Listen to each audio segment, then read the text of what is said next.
I'm Sue. I come from not far out of London, actually, in England. I've been married for an awful long time. I've got two grown-up children, three grandchildren, and another grandchild on the way. I was first diagnosed with ovarian cancer 7 years ago, almost to the month, actually. I'd had some. I felt tired. But I'd just given up quite a stressful job, so I just put it down to just being exhausted. I was having trouble eating my food. I felt like I wasn't sitting up straight. I felt like I was slouching and my food wasn't digesting properly. I first went to my doctor in about the January, February time for something completely unrelated, and my GP sent me for some blood tests. In between going back for the blood tests, and to this day I don't know why I did it, but I was pressing on my abdomen and I felt a mass on my left side, just adjacent to my belly button. I didn't panic. I just thought it was something that should be there. And I asked my husband if he had the same lump mass, and had him land on the floor, prodded his stomach, but no, he didn't. I didn't panic. I went back to the GP for my blood results. And I was actually given a clean bill of health. She said my cholesterol had never been so low. And it was just as I was leaving surgery, and it was just as I was leaving the surgery, I got up to go and I said, oh, by the way, could you just check my abdomen? And I could see from her face that something wasn't right, and she sent me for an ultrasound. I waited 2 weeks for that appointment, had the ultrasound, went back to the surgery. In the meantime, she sent me for some more blood tests. This time, she'd sent me for the CA125 test. And I went back to the surgery. She said that she needed a referral for a CT scan, and that my CA125 level was actually 6,500. The benchmark for that is 35. So, you could see the alarm bells were ringing. So I was actually seen quite quickly. From when I first went to the GP, it was about 2 to 3 weeks when we realised that something wasn't quite right. I met another group of ladies that had been diagnosed with ovarian cancer, and that did help me enormously. I felt like I wasn't the only one dealing with the prognosis and the symptoms and what life was gonna throw at me. So it did take me quite some time before I came round to it, but once I had a treatment plan in place and I knew what path I was going down, I kind of let go a little bit and sort of opened up to more people that I did have this diagnosis of ovarian cancer. I think what I want women to know about ovarian cancer is the symptoms. Don't be put off that you're menopausal or you're a hypochondriac. No, you must go to the GP. You must tell the GP all your symptoms, even if you think it's trivial, like my symptoms were, like wanting to pee more often. If I'd gone to the GP and just said that, I'd have been laughed at the surgery. But combine that with my other symptoms, then it's like a puzzle. It does all sort of fix into place. I think other women should be aware of their bodies. There must be a screening. There must be a screening test. There must be something that can diagnose ovarian cancer. There's screening programs for almost everything else apart from ovarian cancer, which is the one that's got the least symptoms or the most subtle symptoms.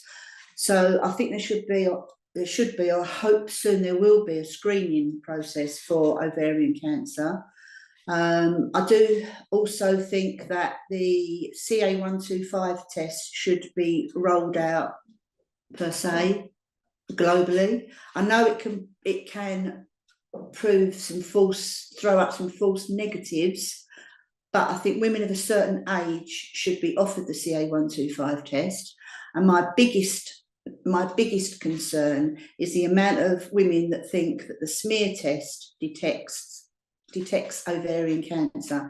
I think there should be a one-liner on the letter to say that it only picks up any abnormalities within the cervix, not any other gynecological issues, not just ovarian cancer, but anything else gynecological. And I think that is really important message, because the amount of ladies that I speak to who say, "Oh, I've had the smear test, I'm okay." And it's like, no, that there should be a national campaign, a global campaign to tell women what that smear test is actually looking for.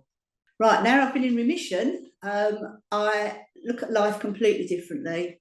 If someone says to me, "Do you want to do, shall we go?" I'm there before I even know what I'm doing or where I'm going.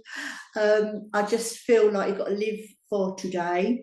Don't think, "Oh, next year I'll do that cruise," or "Next year I'll go and see that show," or "Next year." No, do it this year. Everything's got to be done now. I've walked over the O2 in London. I've been up the Eiffel Tower. I've taken part in some cancer survivors fashion shows. So basically, anyone that says, "Will you do?" I'm there. I'm the first in line, because I've got to live my life.